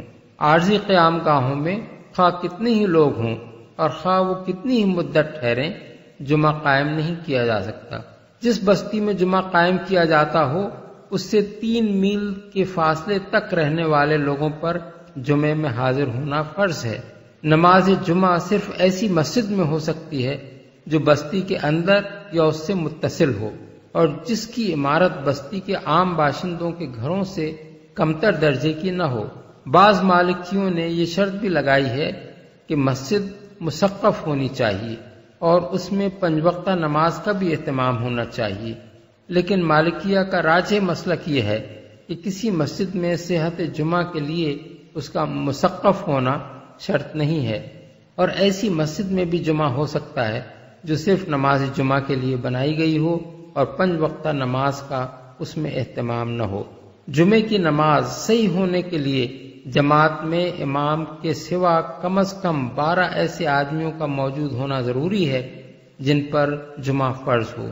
جن عذرات کی بنا پر کسی شخص پر سے جمعے کا فرض ساقط ہو جاتا ہے وہ یہ ہیں: سفر کی حالت میں ہو یا بحالت سفر کسی جگہ 4 دن سے کم قیام کا ارادہ رکھتا ہو، ایسا مریض ہو کہ مسجد آنا اس کے لیے دشوار ہو، اس کی ماں یا باپ یا بیوی یا بچہ بیمار ہو، یا وہ کسی ایسے اجنبی مریض کی تیمارداری کر رہا ہو جس کا اور کوئی تیماردار نہ ہو، یا اس کا کوئی قریبی رشتہ دار سخت بیماری میں مبتلا ہو یا مرنے کے قریب ہو، اس کے ایسے مال کو جس کا نقصان قابل برداشت نہ ہو خطرہ لاحق ہو، یا اسے اپنی جان یا آبرو کا خطرہ ہو، یا وہ مار یا قید کے خوف سے چھپا ہوا ہو بشرطے کہ وہ اس معاملے میں مظلوم ہو، سخت بارش اور کیچڑ پانی یا سخت گرمی یا سردی مسجد تک پہنچنے میں مانع ہو۔ 2 خطبے نماز سے پہلے لازم ہیں، حتیٰ کہ اگر نماز کے بعد خطبہ ہو تو نماز کا اعادہ ضروری ہے، اور یہ خطبے لازماً مسجد کے اندر ہونے چاہیے۔ خطبے کے لیے جب امام ممبر کی طرف بڑھے اس وقت سے نفل پڑھنا حرام ہے، اور جب خطبہ شروع ہو تو بات کرنا بھی حرام ہے، خواہ آدمی خطبے کی آواز نہ سن رہا ہو، لیکن اگر خطیب اپنے خطبے میں ایسی لغو باتیں کرے جو نظام خطبہ سے خارج ہوں، یا کسی ایسے شخص کو گالیاں دے جو گالی کا مستحق نہ ہو، یا کسی ایسے شخص کی تعریفیں شروع کر دے جس کی تعریف جائز نہ ہو، یا خطبے سے غیر متعلق کوئی چیز پڑھنے لگے تو لوگوں کو اس پر احتجاج کرنے کا حق ہے۔ نیز خطبے میں بادشاہ وقت کے لیے دعا مکروہ ہے، الا یہ کہ خطیب کو اپنی جان کا خطرہ ہو۔ خطیب لازماً وہی شخص ہونا چاہیے جو نماز پڑھائے۔ اگر خطیب کے سوا کسی اور نے نماز پڑھائی ہو تو وہ باطل ہوگی۔ حاشیۃ الدسوقی علی الشہر الکبیر، احکام القرآن ابن عربی، الفقہ علی المذاہب الاربع۔ حنابلہ کے نزدیک جمعے کی نماز کا وقت صبح کو سورج کے بقدر یک نیزہ بلند ہونے کے بعد سے عصر کا وقت شروع ہونے تک ہے، لیکن زوال سے پہلے جمعہ صرف جائز ہے اور زوال کے بعد واجب اور افضل۔ بیع کی حرمت اور سعی کے وجوب کا وقت دوسری اذان سے شروع ہوتا ہے، اس کے بعد جو بیع ہو وہ سرے سے منعقد ہی نہیں ہوتی۔ جمعہ صرف اس جگہ ہو سکتا ہے جہاں 40 ایسے آدمی جن پر جمعہ فرض ہو مستقل طور پر گھروں میں نہ کہ خیموں میں آباد ہوں، یعنی جاڑے اور گرمی میں منتقل نہ ہوتے ہوں۔ اس غرض کے لیے بستی کے گھروں اور محلوں کے باہم متصل یا متفرق ہونے سے کوئی فرق نہیں پڑتا۔ ان سب کے مجموعے کا نام ایک ہو تو وہ ایک ہی بستی ہے، خواہ اس کے ٹکڑے ایک دوسرے سے میلوں کے فاصلے پر ہوں۔ ایسی بستی سے جو لوگ 3 میل کے اندر رہتے ہوں ان پر جمعے کے لیے حاضر ہونا فرض ہے۔ جماعت میں امام سمیت 40 آدمیوں کی شرکت ضروری ہے۔ نماز کے لیے ضروری نہیں ہے کہ وہ مسجد ہی میں ہو، کھلے میدان میں بھی ہو سکتی ہے۔ جن عذرات کی بنا پر کسی شخص سے جمعے کا فرض ساقط ہو جاتا ہے وہ یہ ہیں: مسافر ہو اور جمعے کی بستی میں 4 دن یا اس سے کم قیام کا ارادہ رکھتا ہو، ایسا مریض ہو کہ سواری پر آنا بھی اس کے لیے مشکل ہو، اندھا ہو الا یہ کہ خود راستہ ٹٹول کر آ سکتا ہو۔ کسی دوسرے شخص کے سہارے آنا اندھے کے لیے واجب نہیں ہے۔ سخت سردی یا سخت گرمی یا سخت بارش اور کیچڑ نماز کی جگہ پہنچنے میں مانع ہو، کسی ظالم کے ظلم سے بچنے کے لیے چھپا ہوا ہو، جان یا آبرو کا خطرہ یا ایسے مالی نقصان کا خوف ہو جو قابل برداشت نہ ہو۔ نماز سے پہلے 2 خطبے ہونے چاہیے۔ خطبے کے دوران میں اس شخص کے لیے بولنا حرام ہے جو خطیب سے اتنا قریب ہو کہ اس کی آواز سن سکتا ہو۔ البتہ دور کا آدمی جس تک خطیب کی آواز نہ پہنچتی ہو بات کر سکتا ہے۔ خطیب خواہ عادل ہو یا غیر عادل، لوگوں کو خطبے کے دوران میں چپ رہنا چاہیے۔ اگر جمعے کے روز عید ہو جائے تو جو لوگ عید پڑھ چکے ہوں ان پر سے جمعے کا فرض ساقط ہے۔ اس مسئلے میں حنابلہ کا مسلک ائمہ ثلاثہ کے مسلک سے مختلف ہے۔ غایۃ المنتہی الفقہ علی المذاہب الاربع۔ اس امر میں تمام فقہا کا اتفاق ہے کہ جس شخص پر جمعہ فرض نہیں ہے وہ اگر نماز جمعہ میں شریک ہو جائے تو اس کی نماز صحیح ہے اور اس کے لیے پھر ظہر پڑھنا فرض نہیں رہتا۔ وَإِذَا رَأَوْا تِجَارَةً أَوْ لَهْوًا انفَضُّوا إِلَيْهَا وَتَرَكُوكَ قَائِمًا قُلْ مَا عِندَ اللَّهِ خَيْرٌ مِّنَ اللَّهْوِ وَمِنَ التِّجَارَةِ وَاللَّهُ خَيْرُ الرَّازِقِينَ۔ اور جب انہوں نے تجارت اور کھیل تماشا ہوتے دیکھا تو اس کی طرف لپک گئے اور تمہیں کھڑا چھوڑ دیا۔ ان سے کہو جو کچھ اللہ کے پاس ہے وہ کھیل تماشے اور تجارت سے بہتر ہے، اور اللہ سب سے بہتر رزق دینے والا ہے۔ کھڑا چھوڑ دیا، یہ ہے وہ واقعہ جس کی وجہ سے اوپر کی آیات میں جمعے کے احکام ارشاد فرمائے گئے ہیں۔ اس کا قصہ جو کتب حدیث میں حضرت جابر بن عبداللہ، حضرت عبداللہ بن عباس، حضرت ابو ہریرہ، حضرت ابو مالک اور حضرات حسن بصری، ابن زید، قتادہ اور مقاتل بن حیان سے منقول ہوا ہے، یہ ہے کہ مدینہ طیبہ میں شام سے ایک تجارتی قافلہ عین نماز جمعہ کے وقت آیا اور اس نے ڈھول تاشے بجانے شروع کیے تاکہ بستی کے لوگوں کو اس کی آمد کی اطلاع ہو جائے۔ رسول اللہ صلی اللہ علیہ وسلم اس وقت خطبہ ارشاد فرما رہے تھے۔ ڈھول تاشوں کی آوازیں سن کر لوگ بے چین ہو گئے اور 12 آدمیوں کے سوا باقی سب بقیع کی طرف دوڑ گئے جہاں قافلہ اترا ہوا تھا۔ اس قصے کی روایات میں سب سے زیادہ معتبر روایت حضرت جابر بن عبداللہ کی ہے، جسے امام احمد، بخاری، مسلم، ترمذی، ابو عوانہ، عبد بن حمید، ابو یعلا وغیرہ نے متعدد سندوں سے نقل کیا ہے۔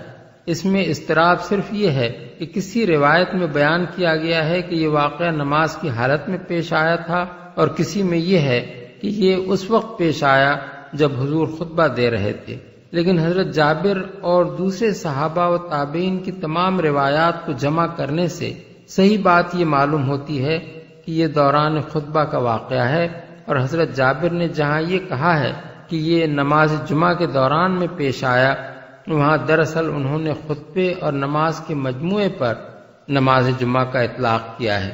حضرت عبداللہ بن عباس کی روایت میں بیان کیا گیا ہے کہ اس وقت 12 مردوں کے ساتھ 7 عورتیں باقی رہ گئی تھیں۔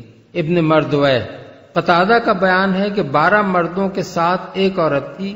ابن جریر، ابن ابی حاتم، دارقطنی کی ایک روایت میں 40 افراد اور عبد بن حمید کی روایت میں 7 نفر بیان کیے گئے ہیں، اور فرا نے 8 نفر لکھے ہیں، لیکن یہ سب ضعیف روایات ہیں، اور قتادہ کی یہ روایت بھی ضعیف ہے کہ اس طرح کا واقعہ 3 مرتبہ پیش آیا تھا۔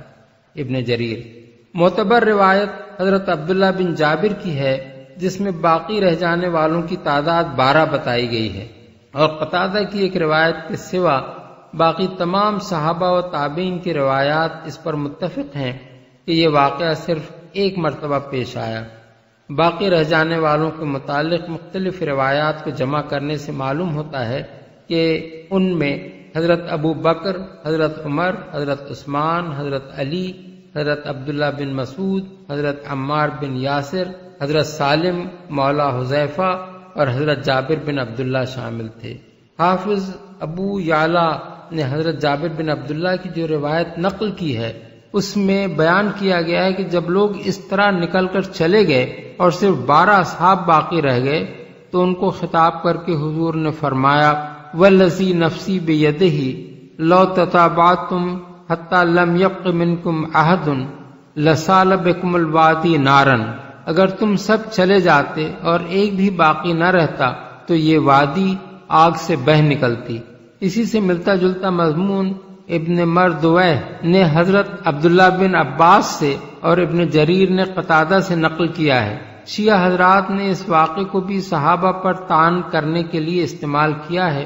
وہ کہتے ہیں کہ صحابہ کی اتنی بڑی تعداد کا خطبے اور نماز کو چھوڑ کر تجارت اور کھیل تماشے کی طرف دوڑ جانا اس بات کا ثبوت ہے کہ وہ دنیا کو آخرت پر ترجیح دیتے تھے، لیکن یہ ایک سخت بیجا اعتراض ہے جو صرف حقائق سے آنکھیں بند کر کے ہی کیا جا سکتا ہے۔ دراصل یہ واقعہ ہجرت کے بعد قریبی زمانے ہی میں پیش آیا تھا۔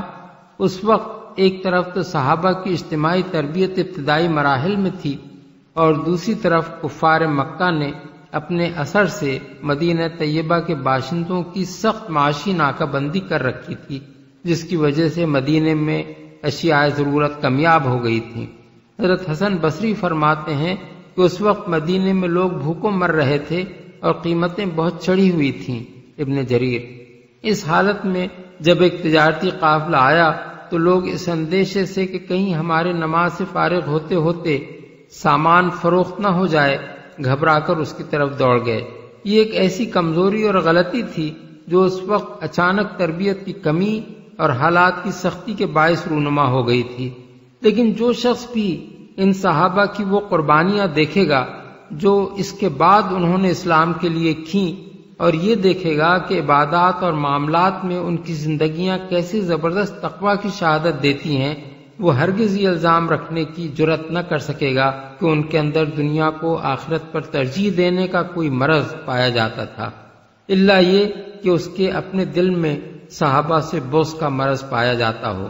تاہم یہ واقعہ جس طرح صحابہ کے معترضین کی تائید نہیں کرتا، اسی طرح ان لوگوں کے خیالات کی تائید بھی نہیں کرتا جو صحابہ کی عقیدت میں غلو کر کے اس طرح کے دعوے کرتے ہیں کہ ان سے کبھی کوئی غلطی سرزد نہیں ہوئی، یا ہوئی بھی ہو تو اس کا ذکر نہیں کرنا چاہیے، کیونکہ ان کی غلطی کا ذکر کرنا اور اسے غلطی کہنا ان کی توہین ہے، اور اس سے ان کی عزت و وقت دلوں میں باقی نہیں رہتی، اور اس کا ذکر ان آیات و احادیث کے خلاف ہے جن میں صحابہ کے مغفور اور مقبول بارگاہ الہی ہونے کی تصریح کی گئی ہے۔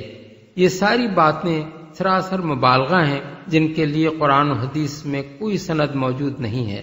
یہاں ہر شخص دیکھ سکتا ہے کہ اللہ تعالیٰ نے خود اس غلطی کا ذکر کیا ہے جو صحابہ کی ایک کثیر تعداد سے صادر ہوئی تھی، اس کتاب میں کیا ہے جسے قیامت تک ساری امت کو پڑھنا ہے، اور اسی کتاب میں کیا ہے جس میں ان کے مغفور اور مقبول بارگاہ ہونے کی تصریح کی گئی ہے۔ پھر حدیث و تفسیر کی تمام کتابوں میں صحابہ سے لے کر بعد کے اکابر اہل سنت تک نے اس غلطی کی تفصیلات بیان کی ہیں۔ کیا اس کے معنی یہ ہیں کہ اللہ تعالیٰ نے یہ ذکر انہی صحابہ کی وقت دلوں سے نکالنے کے لیے کیا ہے جن کی وقت وہ خود دلوں میں قائم فرمانا چاہتا ہے؟ اور کیا اس کا مطلب یہ ہے کہ صحابہ اور تابعین اور محدثین و مفسرین نے اس قصے کی ساری تفصیلات اس شرعی مسئلے سے ناواقفیت کی بنا پر بیان کر دی ہیں جو یہ غالی حضرات بیان کیا کرتے ہیں؟ اور کیا فی الواقع سورہ جمعہ پڑھنے والے اور اس کی تفسیر کا مطالعہ کرنے والے لوگوں کے دلوں سے صحابہ کی وقت نکل گئی ہے؟ اگر ان میں سے ہر سوال کا جواب نفی میں ہے، اور یقیناً نفی میں ہے، تو وہ سب بے جا اور مبالغہ آمیز باتیں غلط ہیں جو احترام صحابہ کے نام سے بعض لوگ کیا کرتے ہیں۔ حقیقت یہ ہے کہ صحابہ کرام کوئی آسمانی مخلوق نہ تھے، بلکہ اسی زمین پر پیدا ہونے والے انسانوں میں سے تھے۔ وہ جو کچھ بھی بنے رسول اللہ صلی اللہ علیہ وسلم کی تربیت سے بنے۔ یہ تربیت بتدریج سال ہر سال تک ان کو دی گئی۔ اس کا جو طریقہ قرآن و حدیث میں ہم کو نظر آتا ہے وہ یہ ہے کہ جب کبھی ان کے اندر کسی کمزوری کا ظہور ہوا، اللہ اور اس کے رسول نے بروقت اس کی طرف توجہ فرمائی، اور فوراً اس خاص پہلو میں تعلیم و تربیت کا ایک پروگرام شروع ہو گیا جس میں وہ کمزوری پائی گئی تھی۔ اسی نماز جمعہ کے معاملے میں ہم دیکھتے ہیں کہ جب قافلہ تجارت والا واقعہ پیش آیا تو اللہ تعالیٰ نے سورہ جمعہ کا یہ رکوع نازل فرما کر اس پر تنبیہ کی اور جمعے کے آداب بتائے۔ پھر اس کے ساتھ ہی رسول اللہ صلی اللہ علیہ وسلم نے مسلسل اپنے خطبات مبارکہ میں فرضیت جمعہ کی اہمیت لوگوں کے ذہن نشین فرمائی اور تفصیل کے ساتھ ان کو آداب جمعہ کی تعلیم دی۔ چنانچہ احادیث میں یہ ساری ہدایات ہم کو بڑی واضح صورت میں ملتی ہیں۔ حضرت ابو سعید خدری کا بیان ہے کہ حضور نے فرمایا، ہر مسلمان کو جمعے کے روز غسل کرنا چاہیے، دانت صاف کرنے چاہیے، جو اچھے کپڑے اس کو میسر ہوں پہننے چاہیے، اور اگر خوشبو میسر ہو تو لگانی چاہیے۔ مسند احمد، بخاری، مسلم، ابو داؤد، نسائی۔ حضرت سلمان فارسی کہتے ہیں کہ حضور نے فرمایا، جو مسلمان جمعے کے روز غسل کرے اور حتی الامکان زیادہ سے زیادہ اپنے آپ کو پاک صاف کرے، سر میں تیل لگائے یا جو خوشبو گھر میں موجود ہو وہ لگائے، پھر مسجد جائے اور دو آدمیوں کو ہٹا کر ان کے بیچ میں نہ گھسے، پھر جتنی کچھ اللہ توفیق دے اتنی نماز نفل پڑھے، پھر جب امام بولے تو خاموش رہے، اس کے قصور ایک جمعے سے دوسرے جمعے تک معاف ہو جاتے ہیں۔ بخاری، مسند احمد۔ قریب قریب اسی مضمون کی روایات حضرت ابو ایوب انصاری، حضرت ابو ہریرہ اور حضرت نبیشۃ الحزلی نے بھی حضور سے نقل کی ہیں۔ مسند احمد، بخاری، مسلم، ابو داؤد، ترمذی، طبرانی۔ حضرت عبداللہ بن عباس کہتے ہیں کہ حضور نے فرمایا، جب امام خطبہ دے رہا ہو اس وقت جو شخص بات کرے وہ اس گدھے کے مانند ہے جس پر کتابیں لدی ہوئی ہوں، اور جو شخص اس سے کہے کہ چپ رہے اس کا بھی کوئی جمعہ نہیں ہوا۔ مسند احمد۔ حضرت ابو ہریرہ کا بیان ہے کہ حضور نے فرمایا، اگر تم نے جمعے کے روز خطبے کے دوران میں بات کرنے والے شخص سے کہا چپ رہ تو تم نے بھی لغو حرکت کی۔ بخاری، مسلم، نسائی، ترمذی، ابو داؤد۔ اسی سے ملتی جلتی روایات امام احمد، ابو داؤد، طبرانی نے حضرت علی اور حضرت ابو الدرداء سے نقل کی ہیں۔ اس کے ساتھ آپ نے خطیبوں کو بھی ہدایت فرمائی کہ لمبے لمبے خطبے دے کر لوگوں کو تنگ نہ کریں۔ آپ خود جمعے کے روز مختصر خطبہ ارشاد فرماتے اور نماز بھی زیادہ لمبی نہ پڑھاتے تھے۔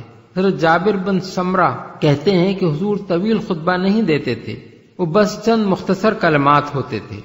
ابو داؤد۔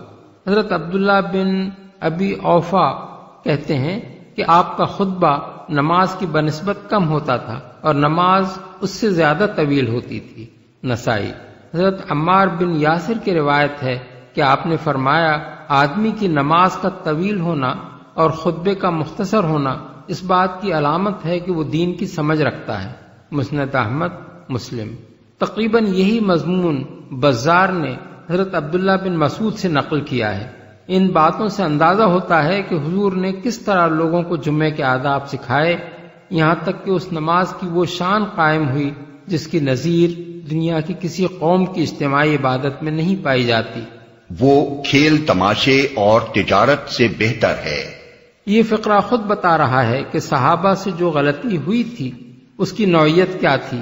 اگر معاذ اللہ اس کی وجہ ایمان کی کمی اور آخرت پر دنیا کی دانستہ ترجیح ہوتی تو اللہ تعالیٰ کے غضب اور زجر التوبیخ کا انداز کچھ اور ہوتا، لیکن چونکہ ایسی کوئی خرابی وہاں نہ تھی بلکہ جو کچھ ہوا تھا تربیت کی کمی کے باعث ہوا تھا، اس لیے پہلے معلمانہ انداز میں جمعے کے آداب بتائے گئے، پھر اس غلطی پر گرفت کر کے مربیانہ انداز میں سمجھایا گیا کہ جمعے کا خطبہ سننے اور اس کی نماز ادا کرنے پر جو کچھ تمہیں خدا کے ہاں ملے گا وہ اس دنیا کی تجارت اور کھیل تماشوں سے بہتر ہے، بہتر رزق دینے والا ہے۔ یعنی اس دنیا میں مجازن جو بھی رزق رسانی کا ذریعہ بنتے ہیں ان سب سے بہتر رازق اللہ تعالیٰ ہے۔ اس طرح کے فقرے قرآن مجید میں متعدد مقامات پر آئے ہیں۔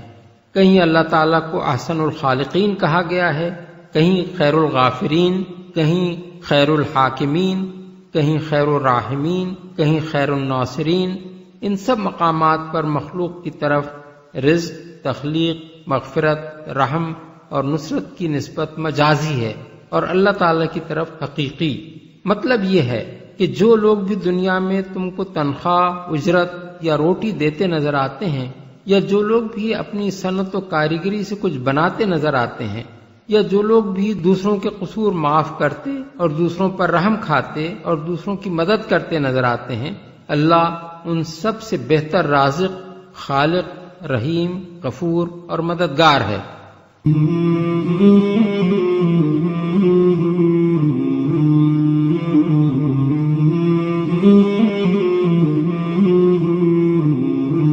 مولاي صل وسلم دائما أبدا على حبيبك خير الخلق كلهم.